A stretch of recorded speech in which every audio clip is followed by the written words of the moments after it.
Survivor Specialist Phil and Alexa are back. We have episode 6 of Survivor Game Changers in the books. We have a lot to cover tonight. We had, this exile boat yacht. We had Cochran returning. We had Ty finding 2 idols. We had a tribe swap. All this fun. But of course, the story of tonight can only be one thing. And that's the Queen has finally not been dethroned. I won't say that, but she's finally been voted out of the game. She's fallen. She has not been dethroned. She's anything but. I think all we've talked about is how she has maintained her status as the queen, and that not standing ovation, that applause, Jeff's spiel. He doesn't do that. That was sad. It was heartbreaking, but you know what? She's gone. It came to an end. We knew it was coming at some point. But man, that was quite the exit. It was, and it almost seemed like she was going to pull it off one more time and get them to actually vote for Ty. And I think what worked against her is how good Ty is at finding idols. And I think the other group was just worried if we vote for Ty and he plays an idol, Ozzy's gone. And we don't want that to happen. So we need to vote for Sandra to be safe because she's not going to play an idol. She played it up like she was going home. She didn't really act like she had an idol. And I think that worked against her a little bit, but it almost seemed like she was going to convince these people. That's what I was going to say. If Sandra does somehow pull this out, at that point, you're just like, she doesn't have to do anything. They'll just self-implode and she'll somehow stay. And we'll get into it a little bit more as to how that vote ended up working out, because I don't know if we ever saw them decide to go back to Sandra. We saw all this Aussie talk. We saw all this Tide talk. And then I don't know if we ever got a clip that said, no, let's go backwards. So I think that's just because I don't think they ever completely changed. I think when they were doing all the whispering and then like whenever they said Ty, they were saying Ty looking at Varner and looking at Sandra. I don't think that they ever actually changed. Exactly. And the vote ended up being 5-2. So clearly nothing really changed. But in the moment, I was like, this is the Malcolm boot, except the reverse.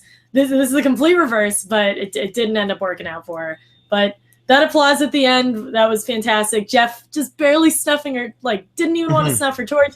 Her final words were eloquent and for once not super sassy. It was a great boot, but I wish we got more of her. This is Sandra's boot episode, and we had a lot of other stuff going on. Mm-hmm. And we're going to definitely talk about that.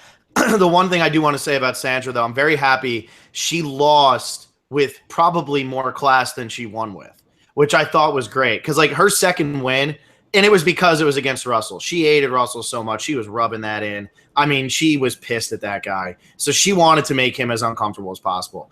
With this loss, her saying all of that, like, Survivor's done so much for me. Even when she realized she was going home, she didn't get mad at anybody. She said, good for you guys, whatever. And she was totally fine with it, joking with Jeff. Jeff gives her the speech about 94 days. I thought it was great that, like, this showed she really was playing this game so hard this time that she played up a persona that she just didn't even really believe. And when she went home, she wasn't mad. She wasn't bitter. She wasn't sassy at all. It was just, all right, I tried. I knew I was going to have the target. It's over.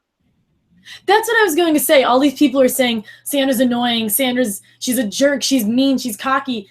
She knew going into this that she wasn't going to win. She knew it. She had the number one target on her back, and the fact that she made it as far as she did is outstanding. And I think she was playing up a persona. She was playing up crazy sassy Sandra, and they worked with it for 16 days. And you know what? That's not her personality. Obviously she can be crazy, she can be sassy, she's funny. That's what we've seen in the 3 seasons we've had with her. But she's a genuine person, and her final words were full of love and full of, this game has given so much to me, and that was a very nice bookend for her. It was. And so she's gone, but I thought it was weird too. I kind of agree with you. I felt like Varner or Zeke was going to go tonight because we got so much from both of them. In Sandra's boot episode, Varner was the one doing a lot of the talking, and Zeke was the one who put this into motion. So anybody who's wondering what Zeke's storyline was coming out here as the fan favorite, or not the fan favorite, the fan who is playing with a bunch of favorites, a bunch of like his idols, and he gets to take out the queen. And they were going to vote Sandra out either way, but this was played up as if this was Zeke's move and as if Zeke was Zeke was the one who put all this into motion. And, he decided, let's get rid of Sandra. I kind of like Varner. That's what this seemed like to me. Yeah, he definitely lost that starstruck tag that we keep putting on him. He, like you said, Sandra was going home no matter what. She knew it as soon as those tribes fell. But he said it. He said that the second they're on the beach, that he's walking around with someone, he's saying it. He had that relationship with Varner, and I think they do have a good relationship. But because we have we'll talk about this, but the 3 gay men alliance, not alliance, but just the group of them was adorable. But yeah, it seems like he and Varner actually do have a relationship, and I'm a little surprised that Varner just ate it up so quickly. Like, oh yeah, we're going Ty. This is great. Everything's great. I would think that, and Sandra was the one who said that, no, that doesn't make sense. Why would they do that? They're going for me. I'm the biggest threat here. So I think Zeke did a great job. This was a huge episode for him. This was kind of his episode, even though it was Sandra's boot and Debbie had her date with Cochran. We're gonna get into that for sure. We'll get there, but I think this was a great episode for Zeke. It didn't play him up like an evil villain. This was Zeke saying, you know what, Sandra's the 2-time winner. We got to get rid of her, and everyone was on board with him. Yeah, and what's crazy about this whole thing is, like, you have Ozzy, who easily could have been the one that they gave the credit to, considering Ozzy's a huge fan favorite, and he's been a part of, like, the legacy of Survivor, and they could have easily said, like, Ozzy's the one who decided on this, considering Ozzy voted that way. They could have given it to Andrea, who's also is like a big fan favorite. Sarah, they're probably never going to give it to, so that makes a little bit more sense. But to give it all pretty much to Zeke and say, like, they really played this up. This is Zeke's decision. Zeke is the one who's really putting this into motion. The plan of Ty to pretend that they're voting out Ty, and then Zeke even getting worried, being like, I hope Ty doesn't, hear this, but, maybe they'll believe it because he's got idols. And really, as crazy as it is, tonight actually probably would have been a better time to get rid of Ty than to get rid of Sandra, just because he actually did have 2 idols. And not that they could ever know this, but if they would have somehow booted Ty tonight with the 2 idols in his pocket, that would have been incredible and actually might have benefited them a little bit more than even getting rid of Sandra.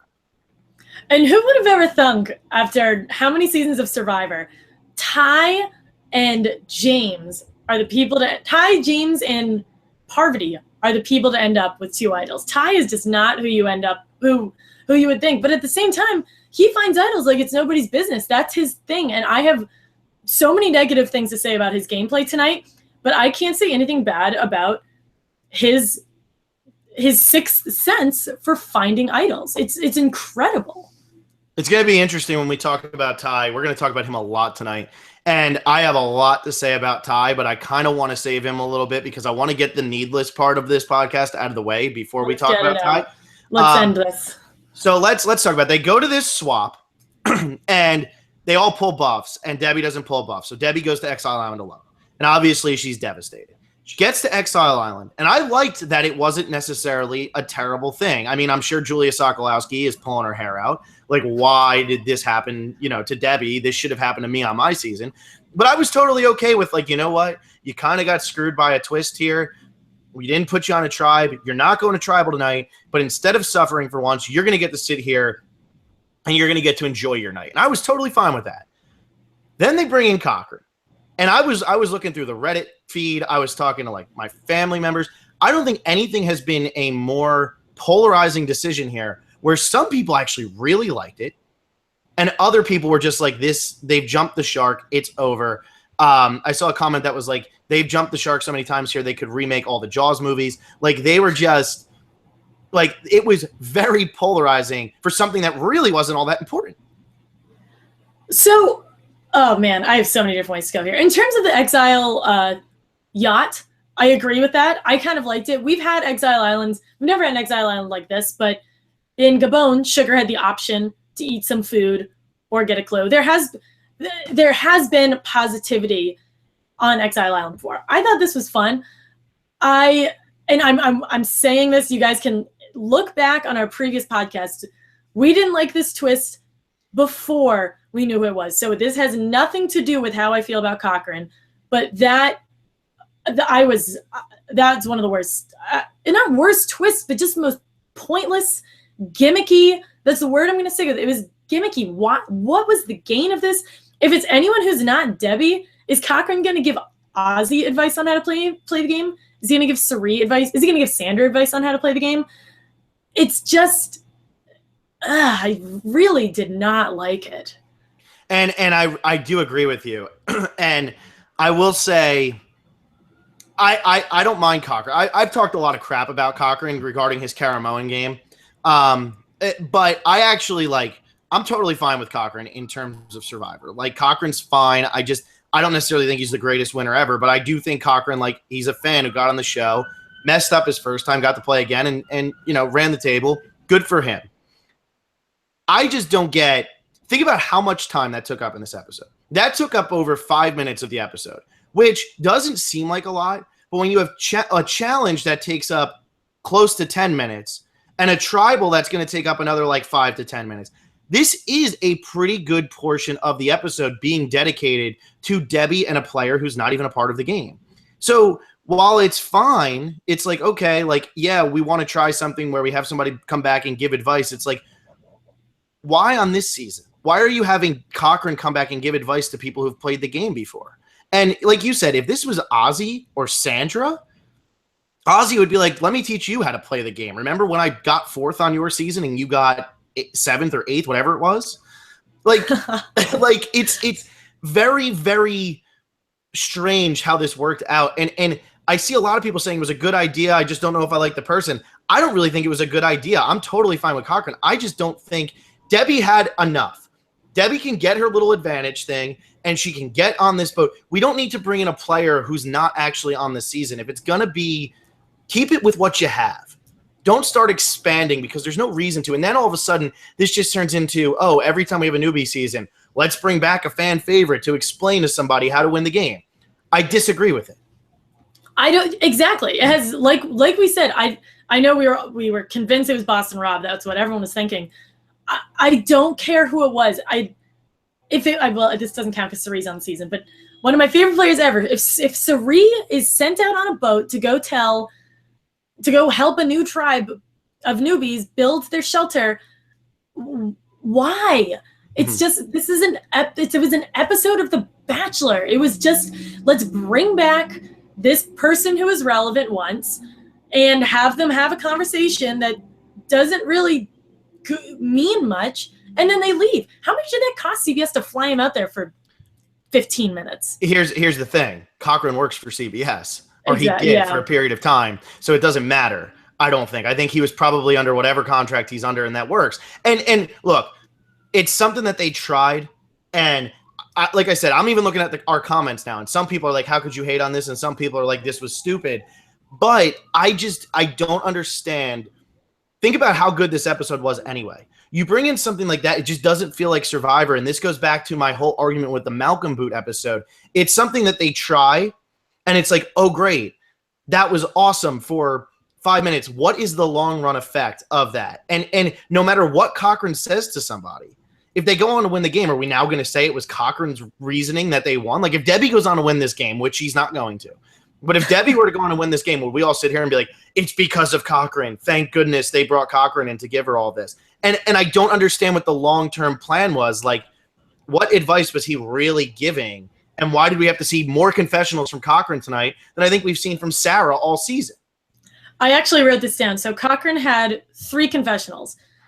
He had more confessionals than Michaela, Andrea, Cirie, Ozzy, Brad, Sierra, and Haley. And I know most of these people are on the tribe that won, but that is insane. Also, his tagline, his lower third, Caramoan, was spelled incorrectly. Was it really? Yeah, it was the O and the A were switched. That is awesome. That is egregious. That's what they kept for trying that. It was just, it was so pointless, but so much more pointless than last season's summit. I know that's what we keep referencing in terms of pointless things, but she could have the fancy boat.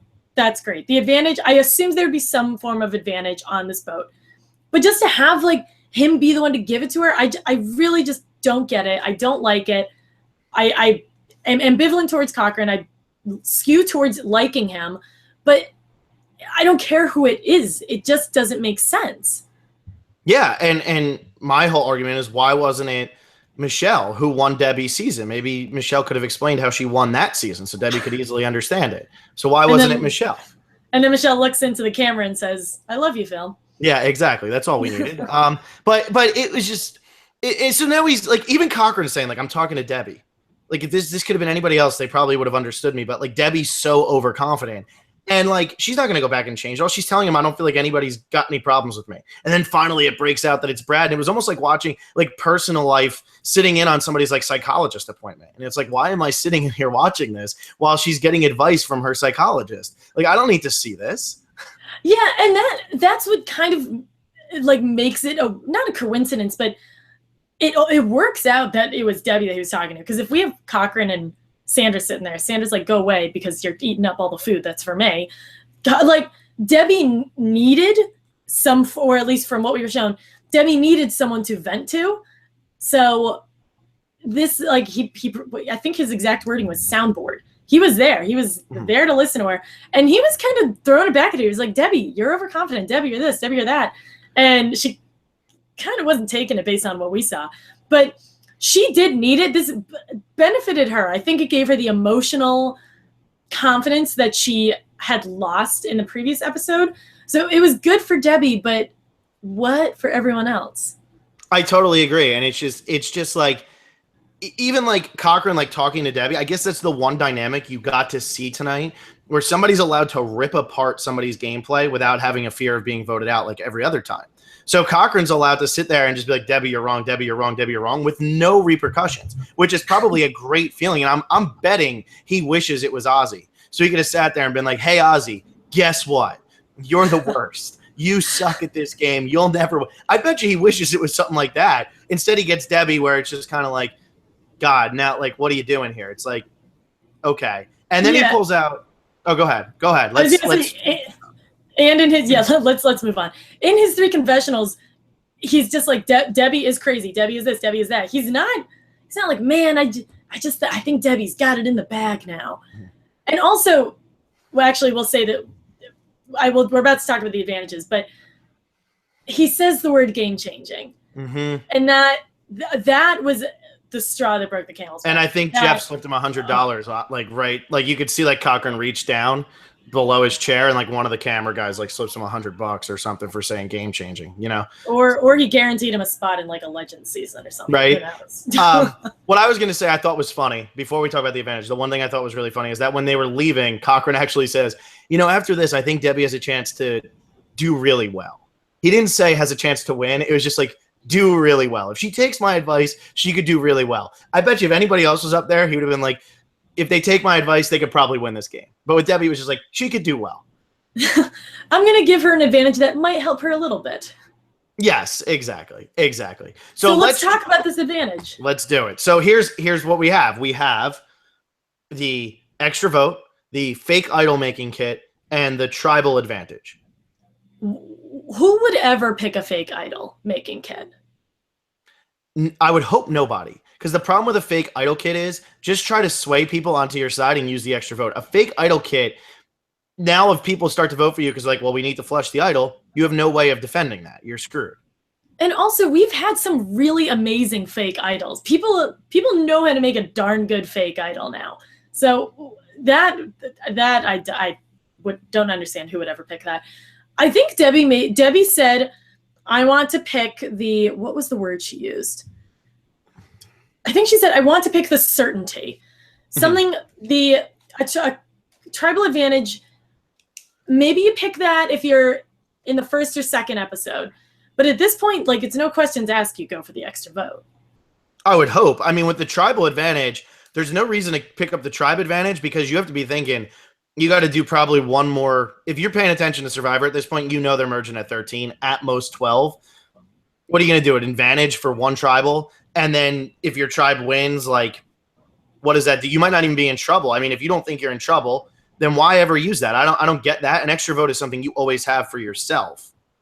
Yeah, and an extra vote, especially, you know, in the merge, an extra vote is massive. Even if Debbie doesn't have much of an alliance right now, that makes her extremely valuable. And I had spent our previous predictions talking about how she wasn't necessarily valuable. So this is great for her. She's dare I say it, she's in a okay position. She's in an okay position. She's never going to win, but she's in a much better position to actually do well in the game. And now she's going back to that tribe, and Debbie started on Original Nuku. So guess what? Jeff Varner is still the only original mana on that tribe. And my heart is breaking, and I think I'm going to jump, but Varner is not going to hit a jury again. And he said it to Zeke. This was the first time he's ever said it on TV. He was like, man, I've played twice and I haven't even made the jury. He was like selling himself to Zeke. It's quite an interesting power position. I don't know. Zeke might take care of him, but I'm not feeling good for you, Phil. I'm not confident on it just because he needs Zeke to take care of him. He needs Sarah to take care of him, and they probably have to convince Debbie because I don't think that Ozzy, Andrea, and Ty are going to vote with Jeff Varner. No, I don't think they will at all. There's no reason to. And also, old tribal lines have really stuck this season, and why would they change now, especially when you're inches away from a merge? Yeah, exactly. And then you have Ty, who, I mean, the best move for them all next week is to vote out Ozzy and not vote out Varner. They should all vote out Ozzy because they have to be knowing this tribal's coming up, so they should all vote out Ozzy.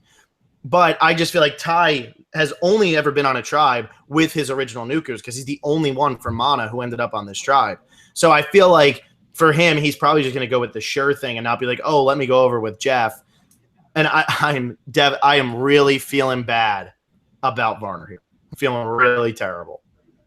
Yeah, things are really, really not looking good for him. And they were looking improved in this episode because you see him forming bonds with the rest of his tribe, and Sandra, we're not seeing that. But from what I can tell, they probably just didn't even want to make a relationship with Sandra because they knew they were going to get rid of her. When she was talking to, I think it was Ozzy, Andrea, and Sarah, I think that's like the small group that she was talking to for a bit.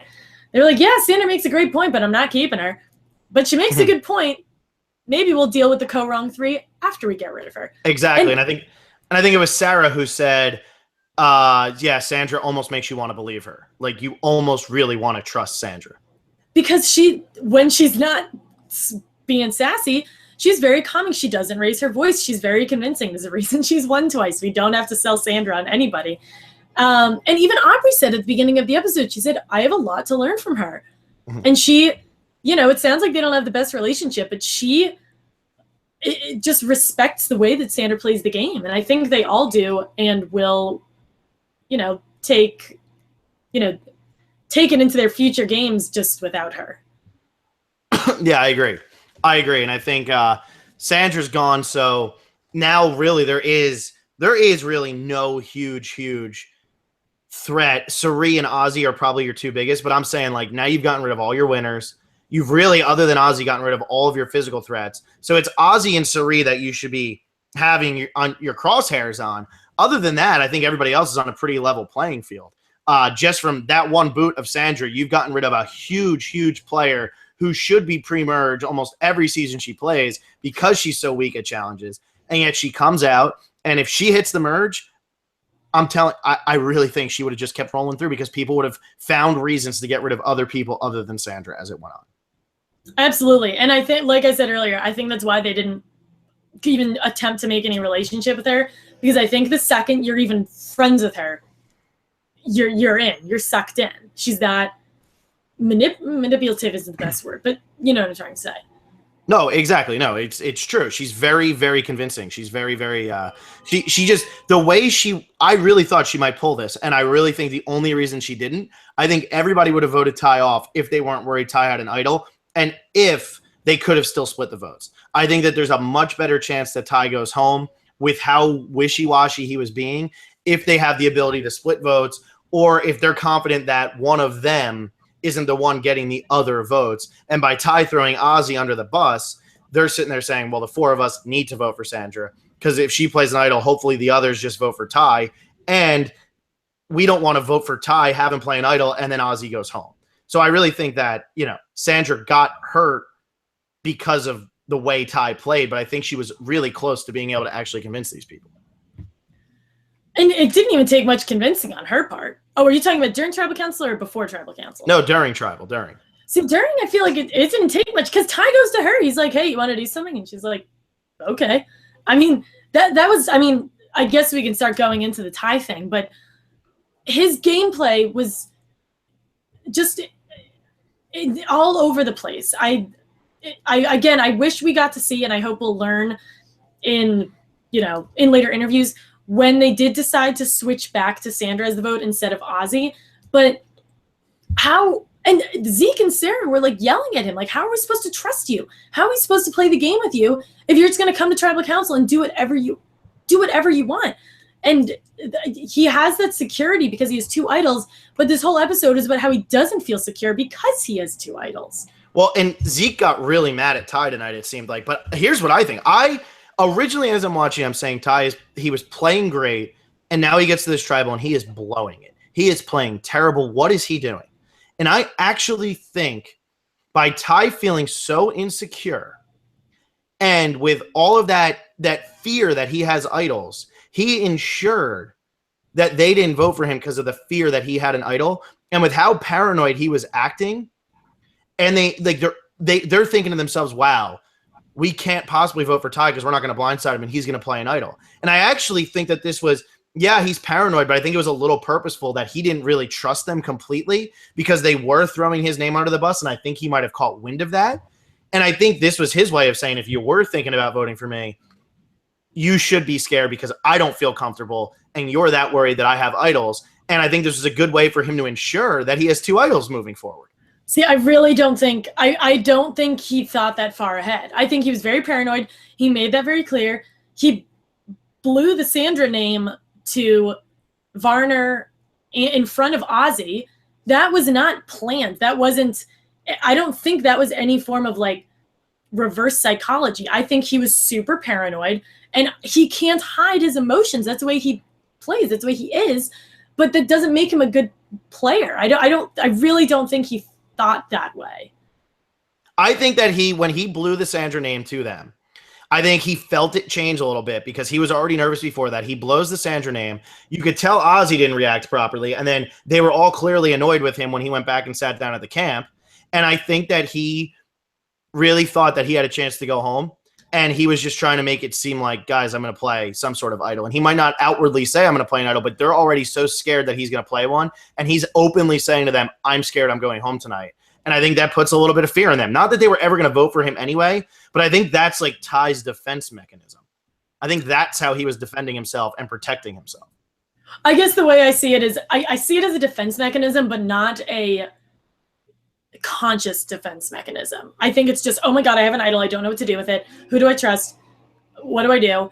But I don't think he thought that far ahead. I really just think he had an idol at the Malcolm boot and said, what do I do with this? Mm-hmm. I can't respect the way he's playing the game because he doesn't. That's the way I see it. He found 2 idols tonight. The first idol he found, thankfully, he knew it was going to be by the water, and he found that first idol, and then he goes to the new beach and he says, "I bet you it's here too," and he was right, and he got it, and now he has 2 idols. And I really do think Ty is still playing a good game, and I really thought that it was falling apart at that tribal. But the more I thought about it, and then for him to still vote with all them. I still and here's the thing, he's got 2 idols. He wants to make sure he doesn't have to play one until the merge hits. And when he hits the merge, he wants to kind of be in with as many people as he can. And we already saw how wishy-washy he was in Ko-Wrong. So him talking to Varner, I don't know if that was a good thing or a bad thing. I don't know why he did the whole Ozzy thing, but I think he wanted to inflict the fear in those other 4 that if you're voting for me, I'm confident we have these. I need these 2, and that's it.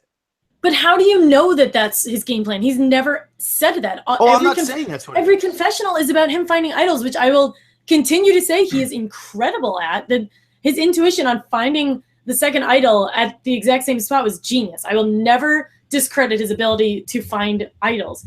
But I don't think he's thinking that far ahead. I really don't.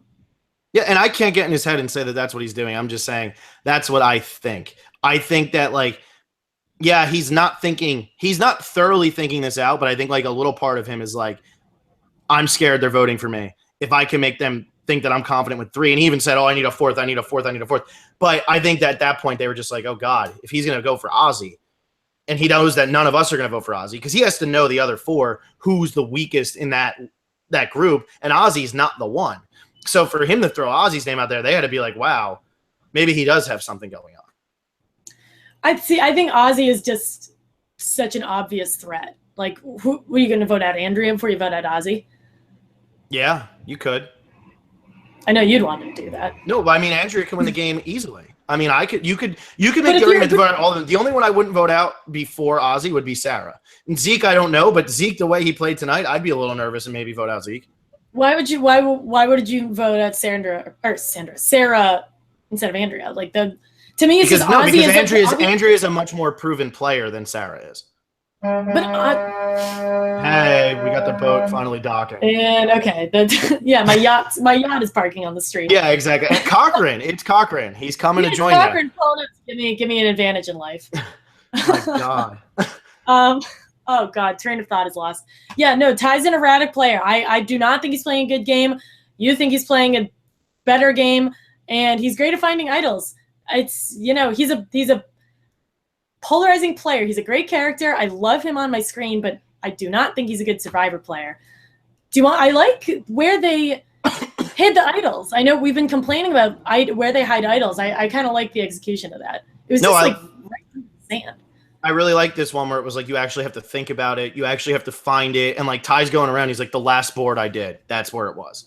And like, yeah, it's going to be easy for him to find the second one because it's in the same location. But I was totally good with the way that this went down. This is way better than what they did with the stupid X.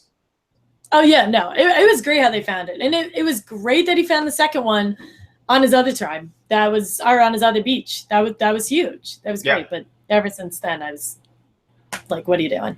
Yeah. All right, let's talk real quick about the new whatever tribe. The 5 girls, Troyzan and Brad. Let's talk about that tribe real quick. We didn't get to see too much of them tonight, but it seemed like Brad went over to Troyzan and was like, look, he's the only other guy here. I trust Sierra. I don't trust Haley. I don't trust any of these other ones. I don't really know them. So I think that this tribe has a pretty interesting dynamic where you have Troyzan, Michaela, and Haley from the original Mana. And Aubrey. And Aubrey. So you have 4 from the original Mana on this tribe. And then you have Brad and Sierra, and Brad doesn't have like any relationship with Cirie, it seems like. And I don't think that Troyzan really has anything going with Michaela or Aubrey. So this was interesting to me that Brad and Troyzan kind of went together, and Troyzan's like, look, I'm on my own here. I'm in trouble. And the two of them really did bond over this, I feel like. And I could see the two of them and Sierra really having a deep run into this game. And Brad and Troy, I think it might have been Brad who mentioned this, but I'm not. It was one or the other. They do have a lot of connections. They have the Monica connection. They have, they're the only 2 guys on that tribe. And I didn't notice that until they mentioned it. But of course they're afraid of that. Troyzan, he's like, I'm sick of getting bamboozled by women. I can't do this again. So that was good of them to just get together really quickly. And they have Sierra. Cirie is in a weird position because she wasn't recruited as their 4th, but she isn't with Haley, Michaela, or Aubrey. So she's in a weird position. But as someone tweeted at me, Cirie is the only person left in the game who has not been to a tribal council. Yep, and that's the truth. And we pretty much said that's the only way Cirie makes it far in this game is if she doesn't go to a tribal, and she hasn't gone to a tribal. And I think she's got to make it one more vote. And for the love of God, can her and Varner both make it one more vote? And can Varner please make a jury, and can Cirie hit this merge? Because that is what we all want. I mean, really, especially the Cirie one, like this is what we want. Let's get Cirie into the merge play. Let's watch the joy of watching Cirie play the individual game again. Exactly. That's where Cirie flourishes. And I know I'm a Cirie fan. I love Varner too, but I know you're the big Varner guy. I want him to make the jury. I don't know how we're gonna make it happen, but we'll send some good vibes to the Survivor gods. Yeah, seriously. I'm bigger on Cirie actually winning the game than Varner. I just want Varner to make it one more day vote. He's got to go 3 more days. Come on, man. We're asking a lot of him. Though he pulled that boat very well, even though they didn't win. He pulled it. And I really think that Michaela and Brad won this challenge for that other tribe. They were so good. With Brad pushing and Michaela pulling, that's the difference. Varner was pulling just fine. It was just the people pushing. You don't have anybody as big as Brad Colvin. Yeah, you have Ozzy, who's this challenge beast, but like Ozzy's in his 30s now, and he's never been a guy who can throw his weight around. This is just a guy who's just incredibly agile and athletic. Big difference there. Yeah, it was. I mean, Michaela was a tank. She was. Their team was just so cohesive. They were incredible.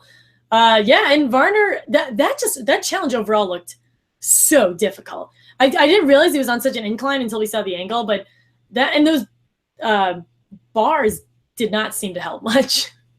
Yeah, and I will say the monkey bar part seemed pretty dumb. The only one who struggled with it was Sandra, but I think it was just because she was like literally like trying to just walk across and like barely use the monkey bars, and like the whole rope just kind of sagged on her, whereas everybody else just kind of seemed like they had no problem. It was like, okay, like we didn't really that didn't do much. Yeah, it didn't present too much of a problem. And also, I guess depending on your height, like actually I guess Ty would probably be the shortest contestant on the but he also weighs nothing, so it's not that he's not putting as much tension on that rope, so he can just kind of go. Yeah, exactly. Someone taller like Sierra could just kind of like zip right across. So yeah, Sandra was in the awkward height phase, but yeah, I mean overall it was kind of pointless. Yeah. So that was kind of weird, but the rest of that challenge was quick. They finished that puzzle so fast. It almost looked like that puzzle was too easy. Yeah, that looked kind of difficult at first, but they figured it out in a second. Yeah, that was so quick. So yeah, that's that, and then it all leads to Sandra going home, which we talked about a lot. I don't know if we want to just get into comments. I do want to say one thing. Debbie compared meeting Cochran to meeting presidents and prime ministers, who she's obviously met numerous of. Met multiple times. Yes. So that was interesting. I thought that was really funny. She's like, I've met them, and here's one of my favorite Survivor women. She knows how to get screen time. She knows what she's doing. I think she does, and this is the Debbie that I want. The female coach. This is the Debbie that I like to watch. Last week's Debbie was just not enjoyable because it made me sad. This was the Debbie that I love. She was quirky. She was silly. She was saying just like dropping little bits like that. She said a couple other funny things that can't remember right now, but this is the Debbie that I like. If Debbie's going to be on my TV for long enough to use her extra vote, this is the Debbie that I want.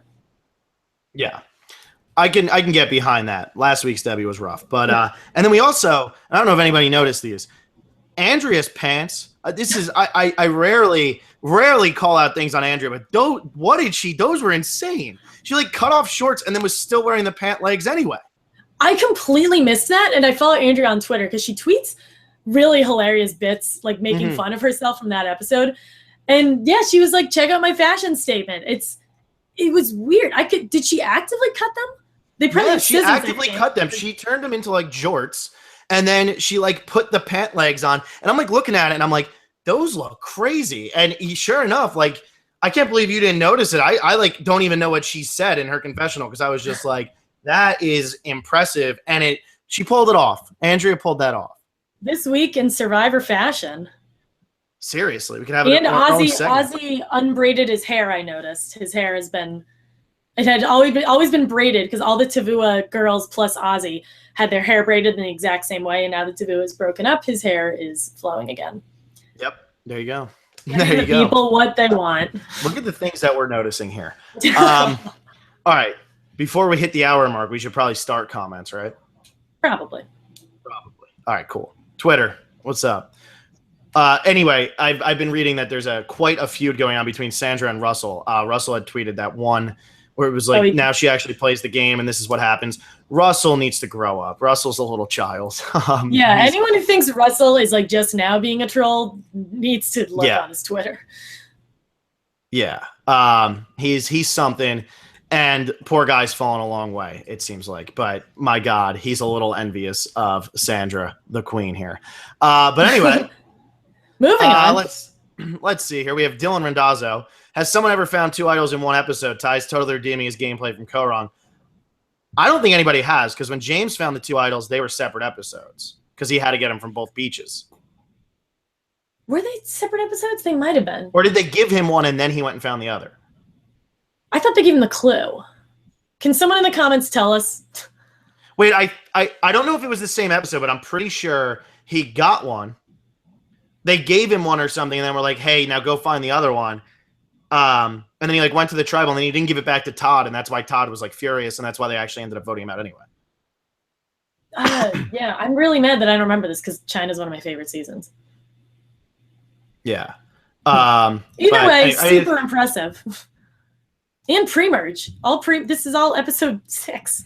I know. This season is like really, really moving quickly. But I think that this might be the first person to find one in this one episode. Joe Haas, which is Steel Punch, he says, I feel an extra vote is going to be 0 for 4. I wouldn't be surprised if Debbie blows this one. If she blows what? The extra vote. Oh, you think so? This early? No way. No. I mean, like, just in general, like, he's saying that the extra vote's going to be 0 for 4 because it's never actually worked. I misinterpreted the 0 for 4. Yeah. I mean, she doesn't have a close enough alliance member to confide in about it. And that person would probably try to get her to flesh it out. Yeah, and I could totally see her just voting for the wrong person or never being in the numbers anyway. Kind of like what Fishbach. Fishbach? I love saying Fishbach. Yeah, you got a lot of flack for that. I know, and I'm going to keep doing it because that's just how I speak. Joe Haas again. That looked like the most physically exhausting challenge in Survivor history. The only other one, the Palau Pole Challenge. This one was definitely rough. I mean, there's been other rougher ones, definitely, but this was definitely rough for these people. This one was rough. I think it was a little short distance. Obviously, you had to do a lot more in the short distance, but in like, I can't like come up with an exact. I can. I can't come up with an exact season, but those ones that are like the last challenge before the final immunity challenge, when you're running through this like spider web and it takes you like an hour. Those ones are more endurance based, but I think those are extremely exhausting. Well, I would say that the most exhausting one is the tribe challenge, either Africa's boulder roll, which was insane, and like people were like literally getting killed, or the ones where they put the packs on their back and they have to chase the other tribe around like the track. And as you dump people, you have to pass the weight on. You're running through ankle deep water or shin deep water with some of those, like I think the one in Palau, Tom Westman's running around with like 80 pounds on his back. That's really, really hard. I mean, they stopped doing that challenge for a reason. I know, and I was about to say I love that challenge, so I wish they bring it back. But yeah, that's a good one. That's like, that's a crazy one. Yeah, that'd be a good one. That's a good point. Yeah, so Dylan Randazzo says Cirie is now the only person who hasn't lost immunity yet. We have, everyone's happy. Gamer Girl. Whoa, was this? Yeah, no, we literally just did that question. Sorry, I'm like, as you go through these like live, it's pretty hard. Dylan Randazzo says, I wish we got some Sandra and Cirie interaction.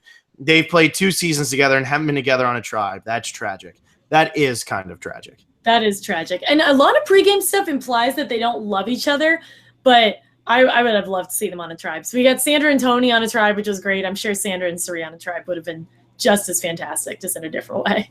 Exactly. I think that would have been really fun, and I wouldn't have been surprised if they teamed up. I think they could have, and I think they could have done pretty well together, and it would have been really fun.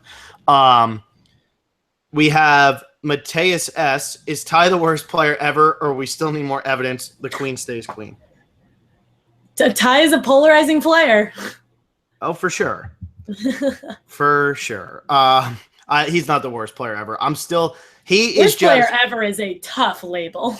Inconsistent, most inconsistent player. I can give him that because he's just like, wow, that was so great. Wow, that was questionable. Wow, that was great. Okay, that was bad. It's a roller coaster with Ty. And also, the world's worst player does not have Title's idol prowess. He's Title's incredible. Ty's. Try saying that 5 times fast. Ty's idol prowess. You couldn't even say it once. We have. Let's see here.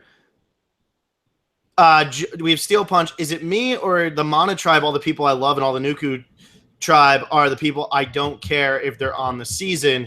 And I thought this was kind of interesting how these, when the tribes originally shook out, we said, man, I'd really like to watch the Mana tribe play. This is the Stack tribe. This is who I want to see. And we are down to 5 of them left. And the first 6 boots, only JT from the other tribe, who was like one of the people you'd want to see play, is gone. And this is shaping up to like turn into like the original Nuku tribe versus like the remnants of this Mana that really, other than maybe Aubrey and some people with Michaela, what's left is kind of like the worst half of that tribe. Yeah, and like we said, we loved Mana preseason. They fall apart. Then Nuku becomes one of the greatest pre-merge tribes ever. They fall apart. It's pretty insane because you'd think that all these powerhouses would work together, but it just never seems to click for them. Yeah, and if you think about it, your last 3 boots are Malcolm, JT, Sandra. That's wild. That is something. That is an all-star pre-merge trip. Yeah. We have Gamer Girl. If you were on Exile Yacht, which advantage would you have chosen? I would have chosen the tribe advantage. Gamer Girl, I think you're crazy. It's got to be the extra vote, I think, 10 out of 10 times. Gamer Girl, you are way too nice. I would take the extra vote because I'm going to be selfish. Yeah, if it's the first, kind of like in Token Sheens where they send you apart and you have the option for personal advantage or like helping your tribe or whatever, maybe. I got to go 50-50 that way, but this late into the game after I think she knows she has bothered some people and she has an enemy in Brad, you take your extra vote. Exactly. That was a smart move, and I will give Debbie credit for that one. And then that's the thing too. Like if you take this tribe advantage and then they merge, what's the point of this advantage? She doesn't even have it anymore. Yeah, good point. We have Riley Burge. Varner seemed to be doing pretty well on that challenge, and then Nuku got destroyed. Is the editing trying to make him look better? I don't think so. But he did look like he was pulling his weight, like more than it. Literally, quite literally. No, I don't think it was editing. I think just the other tribe was like a well-oiled machine. Yeah. Yeah, I mean, the other tribe, which is weird, because, like, the other tribe, you would think, like, they only have Troyzan, who's proven to be meh at challenges, and then only Brad is the other guy. But when you have somebody like Michaela on your tribe, and even Sierra Dawn Thomas, like, you can win any of these challenges. And then you do a puzzle, and you have Sari, and she's just like, I'm going to drop the pieces down, and they're going to fall into the right place. There you go. Exactly. That's your dream team. That's your dream team. We have a ginger artist. Mana is crying in the preview because they're devastated Sandra is out. Fact. Yeah. And then she goes on to say, I wonder if this visit and counseling from Cochran will help Debbie out. What do you think? Does this actually help Debbie or no? I think the advantage helps Debbie. I don't think does the conversation help her? I don't. If it does, it's infinitesimal enough that we don't really see it. I think even if she was alone, she would have the time to clear her head and go back into this rationally. But maybe Cochran expedited the process. Maybe he said something that bothered her.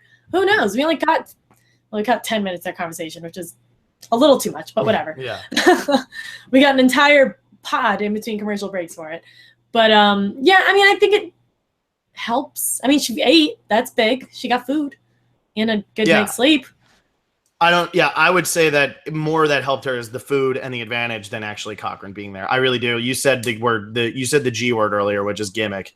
And I think you might be right on that. I mean, I hope this doesn't become like a common thing, because if you're bringing back a player every season who's like not actually on the season, just be like, here, let me mentor you. It's like, we don't need to see that. Let them play their game. Let them figure it out on their own. I will be very upset if they do this again. Yeah. Like I would be imagine you're on the show, you get on the show and you get this and somebody comes out and like tells you what to do. And like, the rest of the time they're going to edit this and you're going to have like the one line where it's like, Cochran really helped me. And they're going to play that in the finale if you're going in for the final tribal. And Cochran's going to get more credit for your win than you are. Like, that's just how it's going to be. Yeah, that's true. You're never going to get full credit for your win if you win it. You'll always have an asterisk, which nobody needs that. We have Giovanni Oriana. Sandra played more in 16 days than she ever did in her 2 winning games. I hope she had fun. I will say, I think she did. I think she did. And I don't think, I mean, when I first read that, I was like, oh man, that's a shot. But I realized that that's not a shot because she just played so hard this time around. Not saying that she didn't play well her first 2 times, but this was a very different, very aggressive Sandra. Mm-hmm. Yeah, and she had to be, and it was cool. It was amazing. And then Giovanni says, is this one of the best pre-jury groups of people to be on a trip with? And I say, absolutely. This was probably such a great time. Yeah, I don't even know they're probably having a great time. I hope we get some footage of that. Right. Yeah, it's pretty incomparable. I think what Malcolm said that like Tony broke Caleb's finger playing football or something. So like, and like you got to think like Sierra is the only girl there, but I feel like Sierra would probably be pretty cool to hang out with outside of the game. And now you get Sandra coming in. Like this is probably Just Yeah, I feel incredible. like Sierra and Sandra fit right in with them. I think they'll be perfectly fine. It's probably just absolutely phenomenal. We have Riley Burch, Troyzan, and Sarah didn't swap together. So why that scene last week? Is it weird? It was a weird time if they're setting them up long term. I think it was more to get us into Sarah's game, which I think is going to pick up, especially since she finally went to Tribal tonight.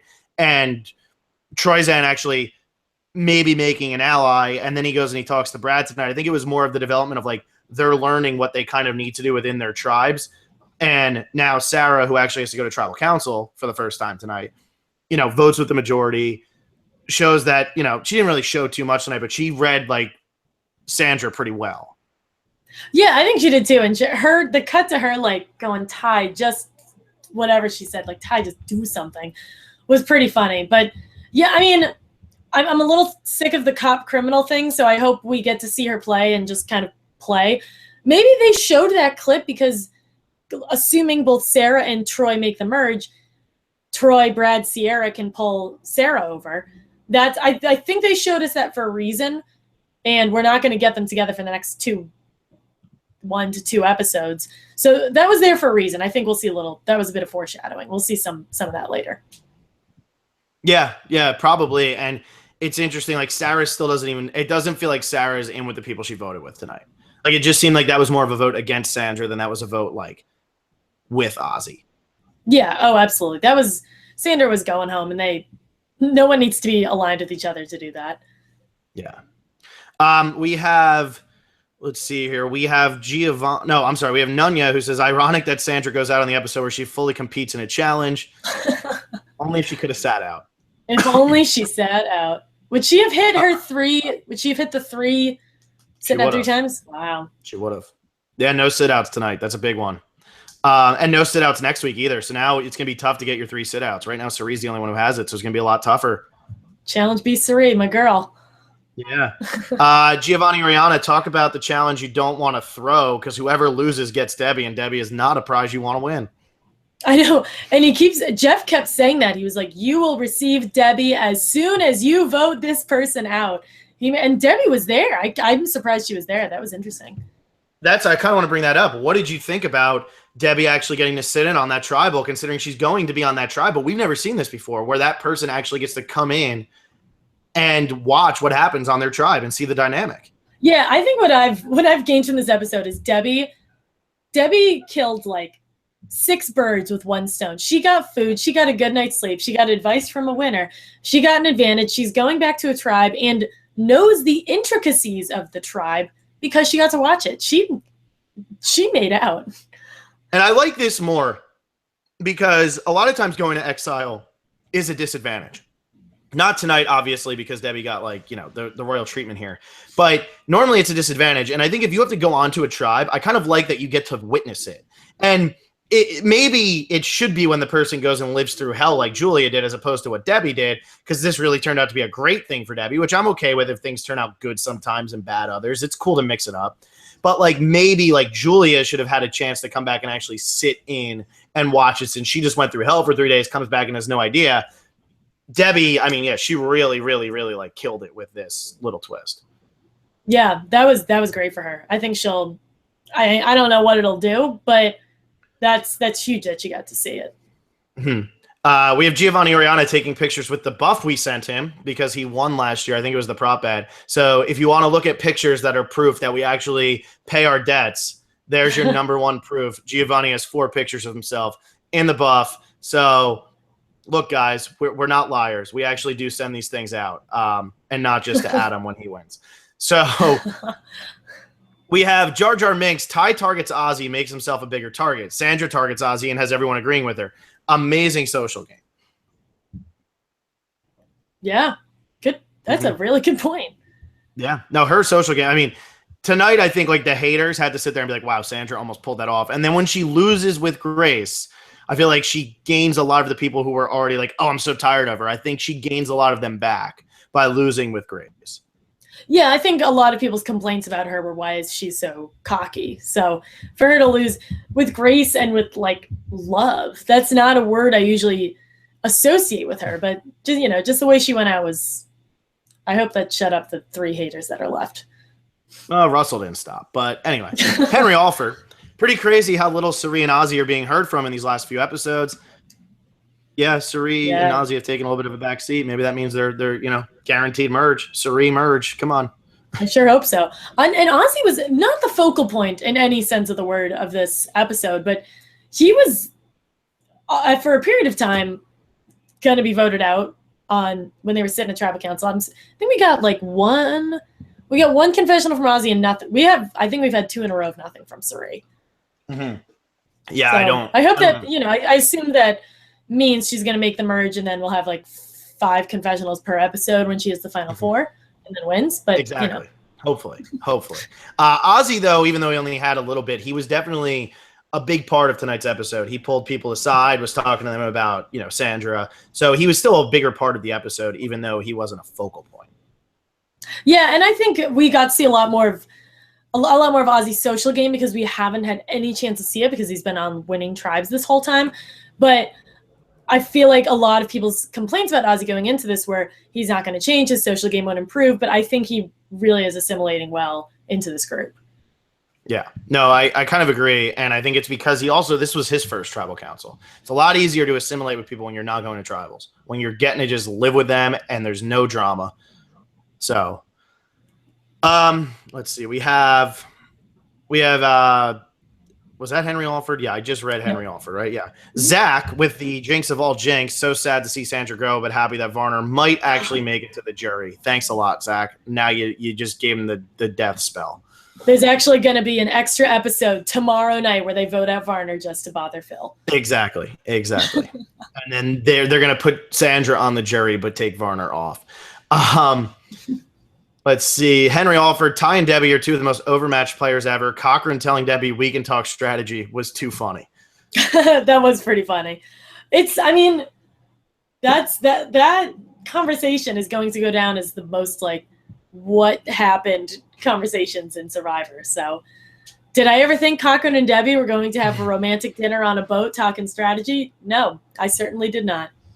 And I like that Cochran was the commercial break. It's hey, you mind if I join you? Commercial break. It's wow, that I'm on the edge of my seat. I still wanted to know what's he doing there, but I was oh boy. I am buckled in. Yeah, right. Ugh. We have Steve Cancel. Is there anything at all Sandra could have done differently tonight to be saved? She could have won the challenge. That's about it. She could have not won Survivor twice. Those are 2 things that she could have done differently. There was nothing really in her power. She did as much as she could. Not having an idol, she didn't have another move. Yeah. Survivor CBS fans, do you see them using Exile Island again this season, or do you believe that this was a one-time thing? That was another thing I didn't bring up. So this Exile Island, it's not happening next week, and it's probably not going to happen during the merge. So I think this was just a one-time, let's just hook Debbie up, and then we're done for the... I hope they do it again with the exception of bringing back a returning player. Exactly. And maybe, I don't think they're doing it this season, but I would like to see something similar to this. Maybe they had the whole island all set up, and then Debbie had her tantrum last week, and they were if we put her on an island alone, she's going to lose her mind. Get the boat that we take the castaways around in and put her on that. Get her the caviar, get her the alcohol ASAP. Yeah, exactly. We need to calm this woman down. We can't have another Kathy Slackman. Yeah, that was pretty funny. We have Jar Jar Minks. I feel oh my God, I didn't even read this. I swear. Wow, Jar Jar Minks says, she read our mind. I feel like that exile was made for just Debbie to give her some rehab before she killed someone. I really didn't read that. That's crazy. That's pretty darn funny. Darius Retzer, is Cirie the best / most liked player left, and also one of the smallest edits? Is that only because she has not gone to a tribal? I think 100%. It's hard to give people a consistent edit when they're not going to tribal ever. Yeah, I think it's that, and also because she's not going to tribal, we have plenty of other big personalities that are going to tribal. So I think Cirie's time is coming. They are not going to give Cirie an invisible edit. That just is not going to happen. And the thing is, too, everybody knows Cirie is still there. So, you kind of have to give screen time to, some of these smaller players who are losing to keep reminding people, yes, Sarah's still playing. Sarah, instead of giving it to Cirie, who, everybody knows in the back of their mind, Cirie's on that island. Yeah, every time Suri doesn't go to tribal council, you just need like one clip of her giggle, and it's like, okay, she's still here, and then you go on to something else. Yeah. We have WUB. Could there be a mega alliance consisting of all of the one-time players that lost come merge time? Ty, Aubrey, Haley, Brad, etc. Man, that would be way too big of an alliance, I think. That would be like the entire merge alliance. Yeah. Like, that would be everybody except for, like, Suri and Ozzy. And maybe Varner. God. I mean, we're definitely getting poor guy. We're definitely getting some sort of Troy, Brad, Sierra, possibly Sarah situation going on, which I know that people are not thrilled about because they're not our all-star players. But we are heading towards that. Yeah, we're getting a lot. Not so much. It's not that we're getting a lot from them.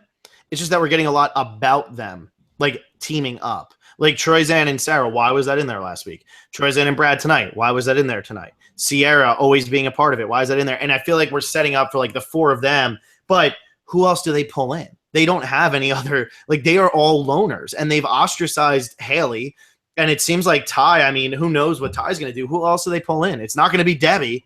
I don't know if Haley's outwardly ostracized. See, I was about to say, I think Haley could scoot in with them. More so this week than she could have 2 weeks ago. But I still think that if Haley has her options, Haley's looking for somebody she can feel a little bit more comfortable with. Like Haley and Aubrey, I don't know where they're going. Yeah, I don't really know either. Aubrey got a little bit more tonight. I'm curious to see what happens with Haley, Aubrey, and Andrea. We've seen some of them, but we haven't seen a lot of any of them. And I'm curious what's going to happen with all three of them going forward. They kind of don't look like they have too much of a path. Gamer Girl, how happy is Debbie that she's not on a tribe with Brad? I mean, she had to have been super relieved when she walked in. Yeah, that's huge for her. And it's huge for him, too. That's a plus for both of them. Yeah. I mean, because then he doesn't have somebody just throwing his name out.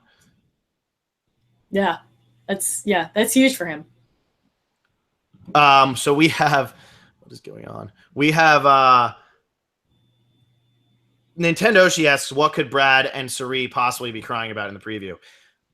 I mean, all I can think is that there's like a letter from loved ones or something, and they lose their minds. I really don't know what they'd be crying about at this point. That would make all of them cry.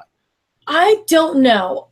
It looked negative. It didn't look like, oh, they got like the other tribe got a shower. That looked kind of bad. And I know we've referenced this before, but Varner has mentioned on his like Survivor 500 video that something bad happens. And I don't know. Varner's he's not on their tribe, right? Yeah, he's not on the tribe with them. So I don't know. They gave us nothing, but I don't know. It's weird that, it's not like, not to make any assumptions, but like Brad's crying too. Like it's not just Suri's crying. Like everyone is crying. Yeah, I'm really curious to see how it shakes out. Especially everybody keeps pointing to that Varner thing. It's like, what is that going to be? When is that going to come into play? And it could easily be next week. Yeah, I don't know. Adam Heinrich, remember when Suri went to the very first tribal in her first 3 seasons? Look at her now. We're looking. Look at her now. She was on the couch. Yeah, all this. Yeah, she's the best. Yeah. Let's see. We have. Okay. Heinrich just break it down. I'm sorry. It's like so much. Now we're at the point of like repetition. SF, what happens if you find the idol and get swapped and can't bring it with you? They let you get your stuff before you go. Like they'll bring your stuff to the beach. Production will. So that's nothing Ty had to worry about. Let's see. We have Adam Heinrich. So do you think that Sierra can get more confessionals this season than Sandra? Oof, it's an uphill battle because Sandra had a lot. I think Sierra's got a bit of longevity. I'd like to know how many Sandra has at the moment and how many Sierra has. Yeah. I think Sandra had like she was up there. She was up there. She was in double digits. Like she was like pretty high in double digits. So yeah, for sure. Though actually going back to the previous question about the idol and the swap, they all knew something was happening. I'm trying to figure out why. Maybe it's because they had to bring back their immunity idols. Yeah, they tell them to bring back the idol, so that's definitely what's something. Yeah. Something that had something to go there. And then we never did get an answer with Varner and the peanut butter sandwiches. I'm gonna jump over to YouTube, but man, I'm not too like pumped about like the animosity going on over here because I haven't jumped to YouTube yet. We'll get there. Guys, we got a lot of Twitter comments today. Oh my god! Don't worry. I just realized this is so boring. Like, chill with that, bro. I like the Twitter comments and the usernames are funny. Well, clearly we're the only ones. Well, good thing we are the ones running this podcast. Okay. Anyway, we have Giovanni Oriana. Huh, it's a Twitter anyway. Wow, Alexis spot on with Ty being a decoy. Good on you, girl. Do you hear that, Phil? You were spot on. I was spot on. Thank you, Giovanni. I appreciate it. Yeah, so there you go. You get your credit where credit's due. We have Johnny Talk Sports. How awkward would it have been if Ozzy was the one that got exiled? I don't know how that would have gone. And that would have just been so entertaining to me. Like, what would Cochran have possibly said to the man who was like a part of the alliance that like ruined his life? Man, I don't know. But now that's all I want. Right? I mean, we can bring back Cochran and do this again one more time just so we can see Ozzy be the one. Yeah. Ozzy or Sandra. Ozzy is more relative to him, but Sandra would be sassier. Sandra would have been great because Sandra would have been like, remember that time you lost? I didn't. God, why couldn't she have pulled the no buff? That would have been great. Could you imagine Sandra on that yacht? That would have been absolutely epic. So we have Giovanni again. Do you believe that Debbie has actually met presidents and prime ministers? That sounds like a coach story. I believe it because she's in the military and that happens. So I believe it. I crazily enough believe Debbie's stories or Debbie's comments more than Coach's. I do too. I think Coach Tocantins, I don't believe anything he said. Since Tocantins, I believe more of Coach. Debbie, I actually like genuinely believe. I just think that she's because Debbie's very smart. She's very intelligent. Yeah. I mean, Coach is a smart guy too. It's just like Coach's things were so different. Debbie's all like, even though it's like I was a gymnast and this, it's like we have seen Debbie like be pretty flexible and do some like, whatever. Like she's like can kind of back up some of this. Like Coach was like going down a river being attacked by pygmies. Is that what it was? I thought it was alligators. I think it was people. No, it was like little people. Little people? I think so. We should. It was kind of like a what's that movie that he also got to watch? Oh, Jack and Jill? No, it wasn't Jack and Jill. What's the movie? They had it as one of the rewards. The Jack Black movie. Gulliver's Travels. Moving on. Let us move on, please. We got John Bohannon. I'm convinced that whoever has the perfect boot list so far is spoiled. In that 2 minutes ago, it was clear that the person was right again, so I'm upset because the next person on the list is someone I want to win. Well, I'm not looking at that list. But sadly, I always do the boot list thing, and then I just scroll through the numbers because Will came up with some ridiculous algorithm that just scores it all without me having to actually like go through and hand score it. So I haven't even been reading the list. I just only was looking at Ginger Artist who had 0, and I'm pretty sure she got this one wrong. So hooray! Yay, you got something wrong. Yay! Real Negro. I don't know what was worse, that Exile Island or Cochran coming back. I think Survivor's starting to get ridiculous with idols. 5 idols found in 5 episodes. 3 found by 1 person. In my opinion, it's not fun to watch. I hope I'm not the only one who is getting drained from the overuse of idols. I mean, we've talked about that. We've gotten a little bit of flack for it, but there's just so many of them. Yeah, I mean, Ty's tonight was a unique situation because he had found one and the other was in the same position when he goes to the new tribe. Yeah, so there's nothing we can, I can't fault production for that. Yeah. Ice X, which occupation do you think Debbie will return to when she gets voted out? Man, I don't know which one to pick. Model. I'm thinking model. Yeah, a lot of people on Survivor turn into successful models, so I'm feeling it.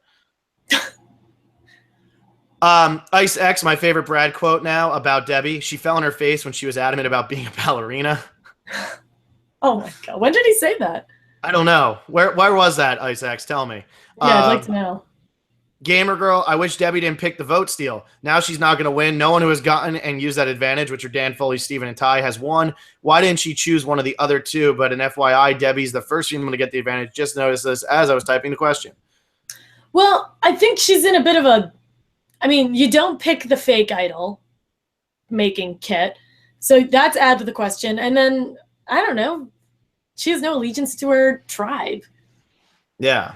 I mean, I would go extra vote because it's like having, like she said, it's like having another person on your side. Hasn't worked the other 2 times. Stevens was just pure arrogance. Dan Foley's was more because like people just didn't want to side with Dan. And then Ty, he voted 2 for Michelle, and like nobody else was on board for that. So I don't know what he was doing. Yeah, that's true. Ty probably had the closest. Yeah, I don't know. Maybe he had the best chance of figuring out. Maybe Debbie gets it to work. I'd like to see it work, but I don't want it to knock out like someone big. Exactly. Bullshit, can you explain the Eliminator game? For the life of me, I've been listening to your podcast for a few seasons now. Can't figure it out. Are you supposed to pick players who you think is safe each week or which is going out each week? You pick one person that's going to be safe each week. If they get voted out, you're out, but you can only pick each player once. So as the numbers go on, it dwindles. So like you want the person that you picked to go home the week after you pick them, technically. But you don't want to do what Alexa and Adam Klein did, which is pick Malcolm the week that Malcolm goes home. In a bad twist, but whatever. Doesn't matter. I've moved on. It's over. Let's see. We have Dennis O'Connell. No idea who's going to win this season. The only people I see winning are Brad, Troyzan, Ozzy, and after tonight, Zeke. He had a great episode, showed why he can deserve the spot on this season.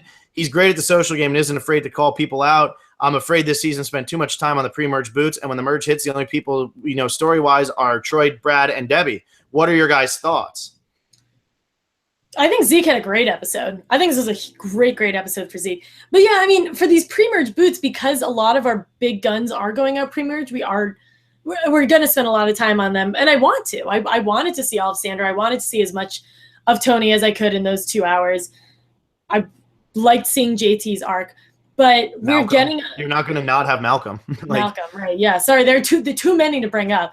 I don't... I know enough about Brad and Troy and Sierra that when I do see more of them, assuming post-merge, I'll at least have a storyline for them.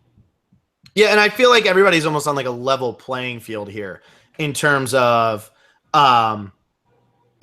we only have seen so much of each of these people, and a lot of the people with the big edits are going. There's nobody right now to me that's a front runner, and I kind of like that. Zeke had a great episode tonight. He very well could have put himself in the driver's seat. But I also think that Zeke, being as arrogant as Zeke is, not saying he's arrogant in a bad way. I'm just saying like he's a confident guy. And I think tonight showed his confidence can take over, and it's the same thing that got him in trouble in his season, and it could get him in trouble here.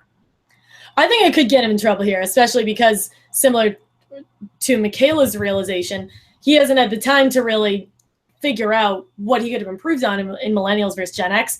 I think just because he's playing with returnees, I would think he wouldn't be as aggressive. I think it helped that this Sandra boot was so obvious and so necessary that he wasn't seen as he didn't seem like, oh my God, this guy is like the one getting out Sandra. It was everyone was kind of into it. And this was his first tribal council, which is really crazy. Like this is Zeke's first tribal council, and he like went for it. But it's allowed him to play a little bit quieter of a game and build relationships so that when something like this comes up, he's not just instantly looked at as a villain who's trying to cut people off the knees. Yeah, exactly. I think this was a really positive episode for Zeke. Yeah. We have real quick, Ice X. We used to do it after the Pacific time zone. Then Alexa lives in New York and I live out in LA. When Will was doing it, he did live in LA.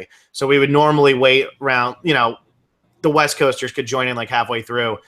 It's just tough for us now. I don't want to keep Alexa up till like 2 a.m, 3 a.m. every Wednesday night. So I love talking Survivor, but I unfortunately do need my 8 hours of sleep. Exactly. I'm not going to make Wences Acosta, do you see any leverage on the Sierra Brad Troyzan alliance? If so, who could be their fourth? I think that this could definitely happen. And I think their fourth could maybe be somebody like Aubrey because she doesn't want to work with Michaela, or Michaela who doesn't want to work with Aubrey. I think one of those two would be the one to go for. Or Haley, because Haley already has a quasi relationship with them. I don't know. I'm curious to see those three. I'm very curious to see where they end up, even though they're only going to be on this tribe for not much longer. Yeah. Yeah. And I really think that if they go to tribal, I don't know who goes there, but if I'm Suri, I'm a little nervous because these other people either have some sort of relationship or they just feel like, okay, like this is who I kind of need to team up with. And if I'm Suri, I'm a little scared. So really we should be rooting for that tribe to win again. and Varner to be like saved by, something falling from the sky or something. Cochran falling from the sky. Exactly. Wences, they're throwing Ozzy out in the next time. But do you believe any of them believed Sandra's speech about the Ko-Rong 3? I don't think that they're worried about the Ko-Rong 3, because think about the Ko-Rong 3. It's Ty and Debbie who aren't friends, Debbie and Aubrey who aren't friends, and then like Ty and Aubrey who like, what are they really going to do? And I think they all know that. I think this was just more of like an argument from Sandra to be like, come on, guys, look at this. But I think she would have been better off throwing – who was I thinking at the time she should throw under the bus? I was saying she should throw Ozzy under the bus because she should have said the merge is coming. Yeah. I mean, the Ko-Rong, I guess, 4 she had mentioned in like in pregame stuff.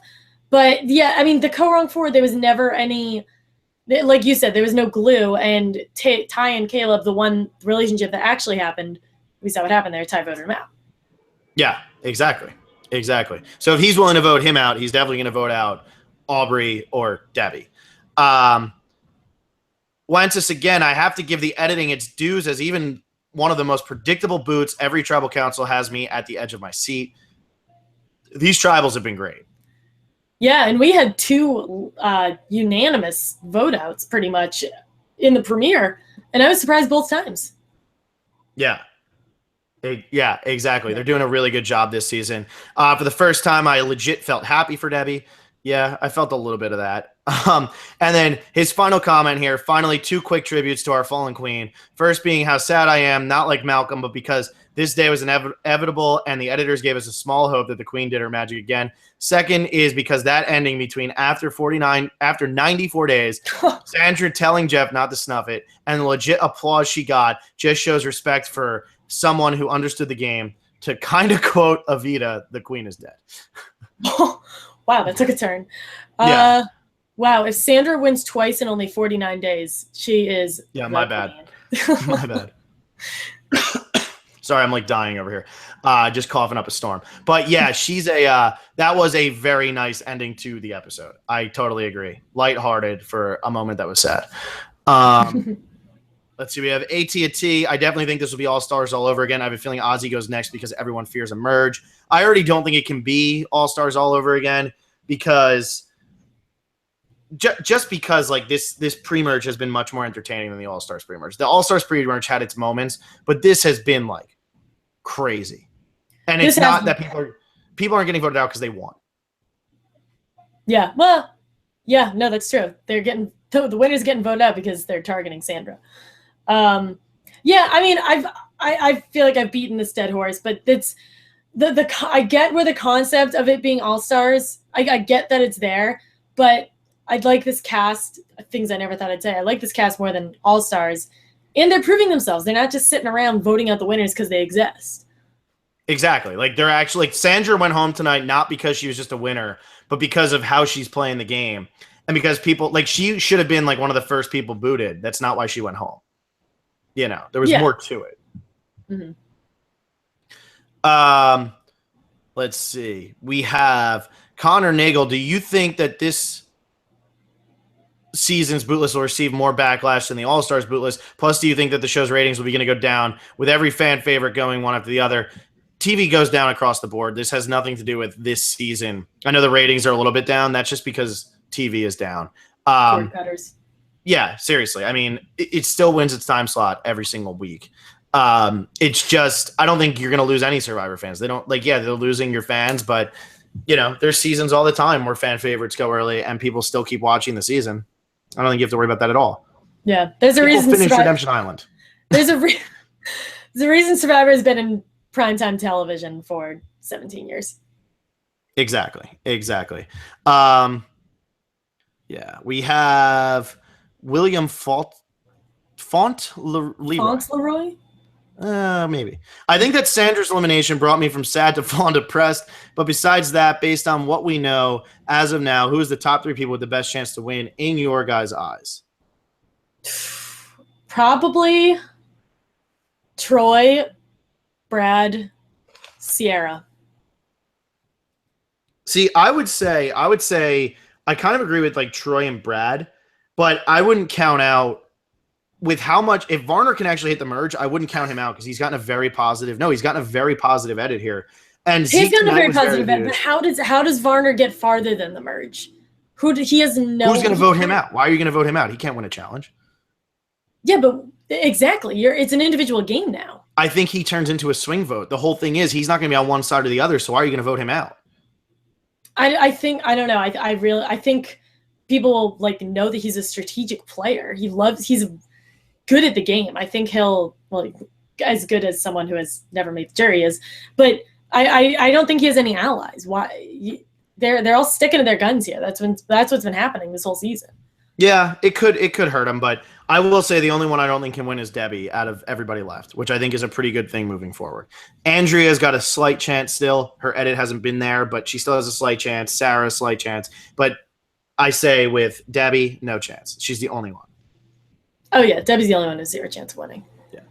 We have Giovanni Oriana, who brings up a good point here. I love how Brad and Troyzan pretended not to know each other because they totally talked after One World and the Second Chance campaign. They definitely talked throughout that Second Chance campaign, and I completely forgot about that. That's a really good point. I didn't think about that. Yeah, I guess they do have to play up like, hey, man, we do have a lot of connections, even though they probably like actively hung out before. Exactly. Like they don't like you want to say like things that we've seen on the TV. Yeah, so well, oh my God, there's still so many comments. All right, we're gonna jump around a little bit here. But anyway, MVP and LVP. Oh, We gotta do that. Ooh. I still don't know who's on my team. Oh yeah, do you have to pick people from your team? You should, so that you don't give points to somebody else. Yeah, that's true. God. Boy. Do you have the teams up? I'm pulling it up right now. Yeah. This is how prepared we are. We're gonna do it. We're gonna do it now. I usually have my note cards sitting here, but Well, you have Zeke, who I think is a good one to pick. Oh, because I was actually going to say Zeke. Yeah, I think Zeke's a good one. I have Ty, who I can throw out there. That's about it. And Will had Sandra, which is always fun. I don't think Will really has anybody to throw up with Troyzan, Sierra, Sandra, Brad, Ozzy. Yeah, no. Okay, I'm going with Zeke. I know this sounds biased because I remembered We're that supposed to. So, LVP. Where do we go with LVP? God, Ty's gonna end up winning LVP, isn't he? Give it to somebody else. It's hard for me to give LVP to someone who finds two idols in an episode, but I don't know who else could be LVP. We'll let the people decide. Vote for LVP, guys. And Vote Ty for LVP. Yeah, vote MVP, vote LVP. Let's see what goes on here. All right. Well, we have lots of Debbies. Well, there's going to be lots of Debbies, but yeah, all right. Moving on. I don't think it's Debbie. Okay. Angel444, Sandra warned the tribe to watch out for the Korong 3. I wonder what may happen. I feel like they added that to foreshadow something, but who knows? Just a guess I have. And why in the world is the Mana try Krabi next episode? What the heck will happen? We don't know with that. But yeah, that Korong 3, maybe they give like Sandra one last I told you so. Yeah, maybe. I don't know. I don't really believe in the Korong 3 because they don't like each other. There's not any relationship there.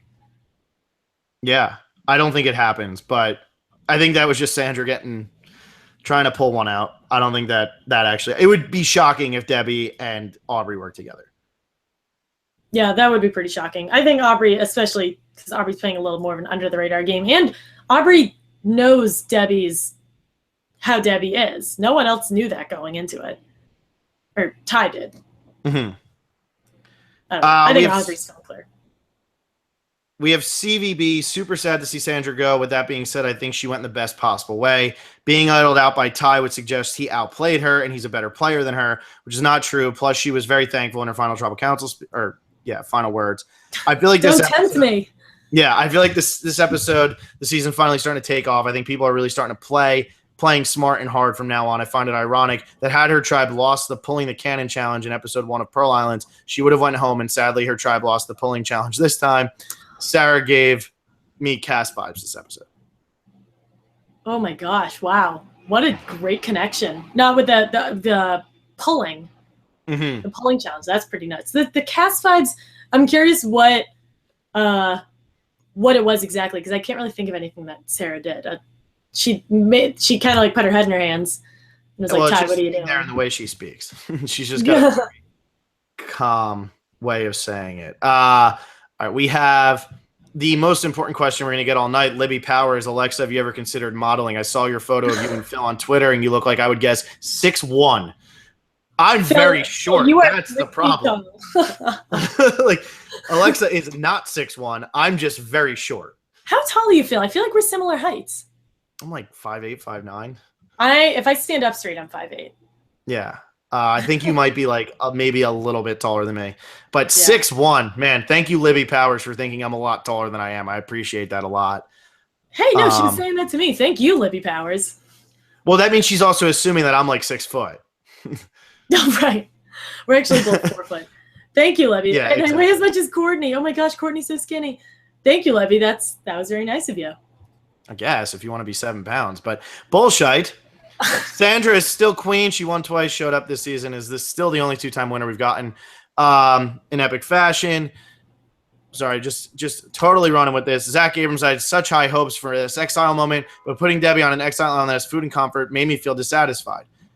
Plus, I hated them bringing back Cochran. I don't know. We talked about that a lot. We were both for it. I don't want this to be the common thing, but I'm okay with sometimes being left out being a good thing. Yeah, I think it's good to switch up Exile Island once in a while. I love Exile Island, and there's a lot you can do with it. Yeah. Giovanni Oriana, will we see Sandra again? I think we will. I remember when so. Sandra was in one of her pregame interviews. Who was the casting director? Lynn Spillman. She apparently texted Sandra, or she called Sandra. Sandra, someone honking outside your window. I hear that. Yeah, for once it's not me. I think they want you to model. Lynn called Sandra. Sandra had a missed call from Lynn, and apparently Sandra just texted Lynn and said, whatever it is, the answer is yes. So that shows Sandra's willingness and interest in playing. Clearly this game means so much to her. She'll definitely come back. I hope she only comes back in some sort of winners or legends season. And I think that there's going to be a winter season, a legend season that comes up down the road. And yeah, Sandra's absolutely going to say yes to it. Like 100%. There's no way she wouldn't. She loves it. I think she had so much fun playing this game and getting to be a different person than she actually is. For sure. Amy Tasty Fist. Well, with Sandra gone, it opens up for a lot of people to finally get any kind of edit. We've barely seen anything from Andrea, Sarah to an extent, Zeke finally getting something this episode, Serena, Ozzy barely got anything. Who's going to take control going into the merge? Andrea's jorts. Andrea's jorts. She's going to walk around in those pants and no one will vote her off. What was the question? Who's going to take control going into the merge? Who's going to take over? Yeah. Probably Ozzy by himself playing Ozzy, or man, whoever has Ty under their thumb. Yeah, I would say I actually think Brad's going to end up taking over the game. I think Ty's going to go back to Brad. Yeah, because I think Brad's going to have Ty, Brad's going to have Troyzan, Brad's going to have Sierra. If Sarah and Troyzan actually work together, he's going to have that, and I think Brad's going to be the leader of that alliance. Yeah, I think we mentioned that earlier, but I think that's what's coming down the pipe. Yeah. Jason Obermeyer, though I'm sad Sandra's gone, she played a great 16-day game. Like Richard Hatch and All-Stars, both with huge targets on their backs and both get eliminated, but almost being able to pull it off. If she knew Ty had 2 idols, convince him to play one on her, right, Ozzy, she's saved, Queen is still Queen, wonder what Russell is thinking.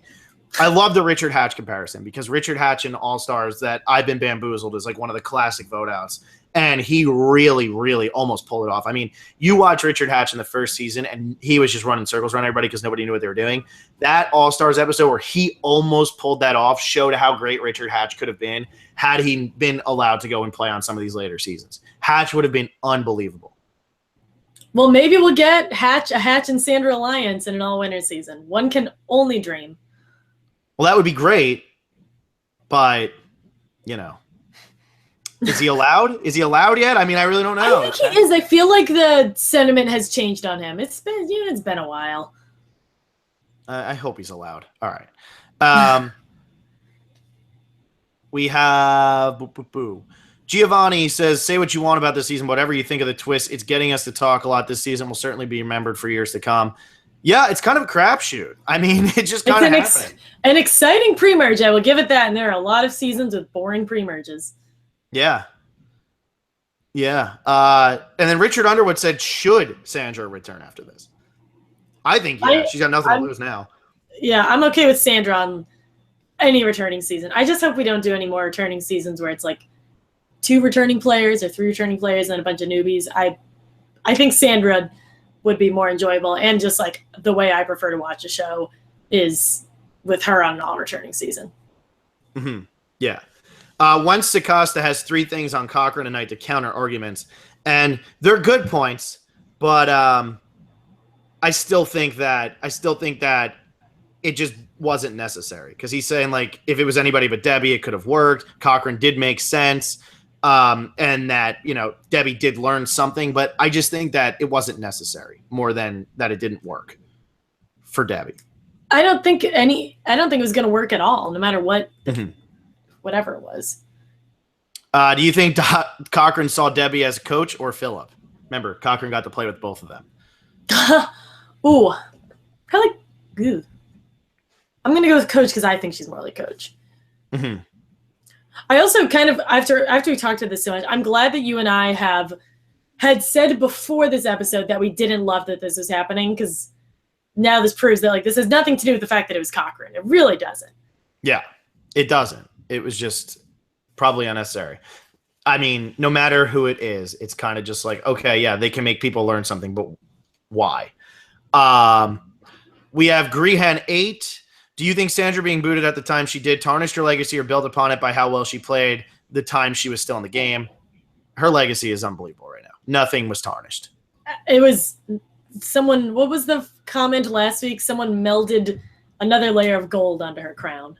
Yeah, she's totally fine. Middle Earth Lamb, who do you think will get credit for slaying the queen? Is it Zeke? Is it Ozzy? I think it's Zeke after watching tonight. Yeah, Ozzy was definitely involved, but Zeke is the one who spearheaded it. Mm-hmm. Flame Badger, Sandra is the second best player of all time for my money. Would love to know who you think number 1 is. Yeah, I was just about to say that. Let's see. Bold movie predictions. Well, that's interesting. Let's talk about that. I would have taken the tribe advantage, because based on the history, the extra vote won't give you a good chance at having immunity.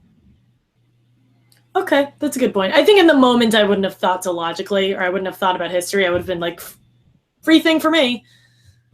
Well, and not only that, if it's a tribe, if you can only use it during the tribe phase, you have to be thinking we're at final 15. I'm going to go to a tribal at final 14 at the earliest, and if we win that, I might never get to use this advantage. At least with the other one, you can use it. For sure. Whoa, clicked the wrong thing. We have Johnny Talks Sports. Do you feel like if it was Ozzy sent to exile, both tribes would have tried to throw the challenge, like the players that weren't in danger? That would have been pretty funny. I don't know. I think, do you want Ozzy this quote unquote late in the game, even though it's not late in the game at all? Yeah, I don't think. I mean, it's really not that late in the game. Yeah, it's so early, but so much has happened that like 3 seasons of Survivor have happened in these past 6 I know, episodes. like we've only had 6 people go home. Like we haven't even gone through. Like we've barely gone through a quarter of the cast. Wow, that's nuts. Yeah. Johnny Talks Sports with his crush here. I still feel like Julia should have been on this season instead of Sandra. Maybe they could have held out Sandra for a Legends or Icon season. That's the one who loves Julia, by the way. Wow. I mean, yeah, I like Julia, but I also like Sandra. He also reminds me that we have him blocked on Twitter. That's kind of funny. Johnny, I'll unblock you. Don't worry. I don't even remember doing that. Oh, poor Johnny Talks Sports. Gamer Girl. Can we now put Ty up there with Russell and Tony when it comes to idols? What I mean is all 3 of them are like addicted to idols. They find them like every episode. The idols are their precious. It's like 3 of them have an idol sense. Addicted to idols. I love that. Yeah, I mean, they just look for them. That's their game, is to look for them. And Tony had the best social game out of the 3. That's why he won. Which is, yeah. Let's see. We have bold movie predictions based on the hypothesis of Sarah, Troyzan, Brad, and Sierra. I think that this is the final 4 with Sarah running the show potentially. Think about it. Sarah is leading the alliance of goats if this happens. I disagree. I don't think those are goats at all. I think it's quite the other way around. We've seen all of them play We haven't seen much of Sarah yet. I don't think they're goats whatsoever. I mean, you got to think if Troyzan hits the merge and has an idol and plays it at the right time or gets in a good alliance or something, he's not going to be viewed just as a GOAT because he didn't really do anything pre-merge. Brad is definitely not a GOAT right now. And Sierra, I don't feel like is a GOAT either. I mean, anybody who was at that one tribal council saw Brad and Sierra do great. Yeah, absolutely. I completely disagree that they're goats. Yeah. Gamer Girl, did Debbie's Exile yacht remind you of the Sugar Shack? Times 100. Yeah, exactly. And sadly, Debbie won't get to go there 1,000 times and just eat apples and, on her set last Eden. That was fun back in the day. We have, what is this? Jeremy Krebs.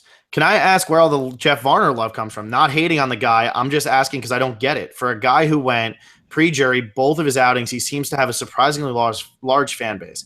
The thing with Varner, because I love Varner. The thing with Varner is have a ball, Phil. Australia Varner is awesome. He is such a sassy, sarcastic. He was like everybody says Jerry's the villain of that season. If Varner goes deep enough in that game, the way he talks about people is hilarious. And it's great. And then he kind of got forgotten because he gets booted before the jury. So he gets forgotten a little bit, doesn't come back for All-Stars, finally gets a second chance and comes out and is just like, exactly the same, just a lot older. And sorry, Jeff, but you're a little bit bigger than you used to be.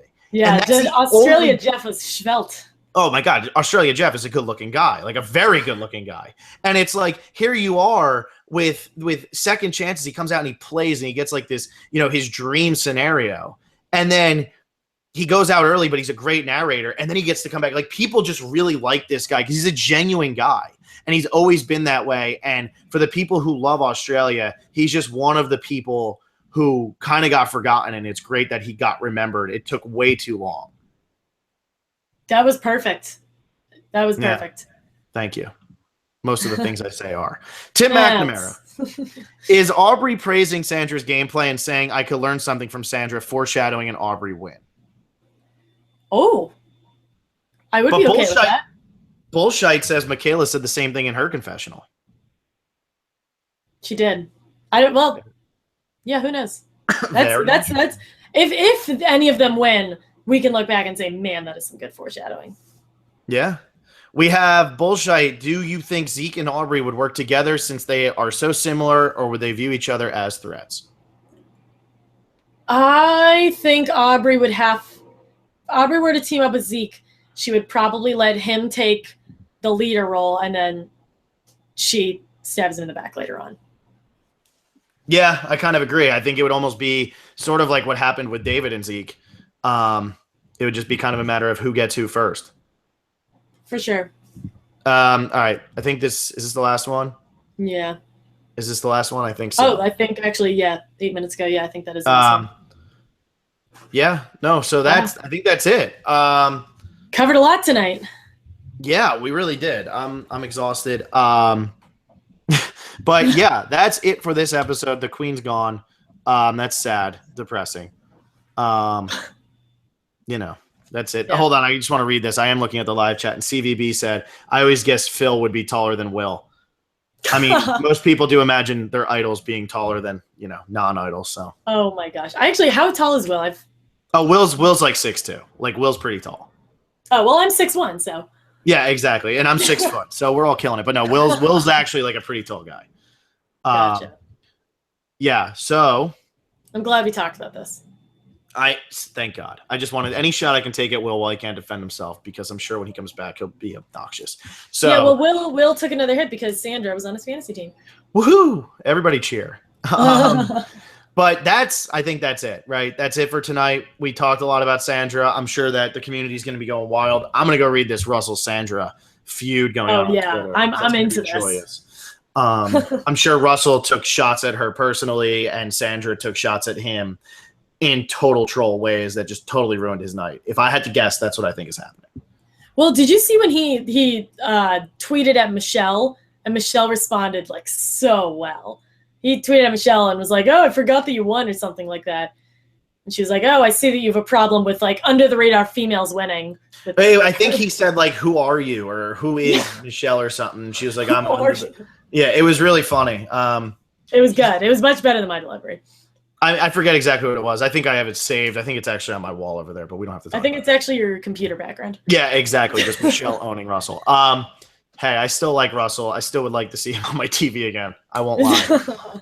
But all right. So predictions will be on Monday this week, not Sunday. So for all of you who tune in for predictions, be there Monday. It'll be Monday night after I get off work. So it's going to be late for you East Coasters. You're really only going to have Tuesday to watch it or Monday night.